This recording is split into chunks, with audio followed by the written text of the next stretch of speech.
What is this book about? Why did you write it? What did you work out in your own thinking?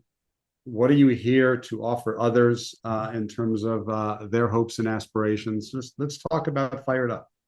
Yes, thank you. So, after I stepped back from Moms Demand Action, I thought, okay, I'm going to take a year off. I'm going to take a break. And I was running on a treadmill one night and I looked at my phone and I was getting a call from Maria Schreiber. And I didn't know Maria. So obviously I got off the treadmill and she said, I have a book in print and I'd like you to write a book. And I said, of course. I do not need a break. Who needs a break? I'll write a book for your imprint. And I said, well, what do you want it to be about? And she said, well, what have you learned? And I thought, well, wow, that's a big topic. How do I boil that down?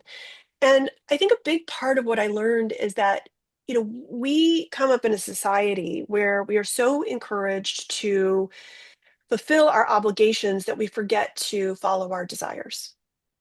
We live from the outside in instead of the outside inside out. And it really wasn't until I was 41 years old that I figured that out for myself. That I figured out what I was good at and followed that.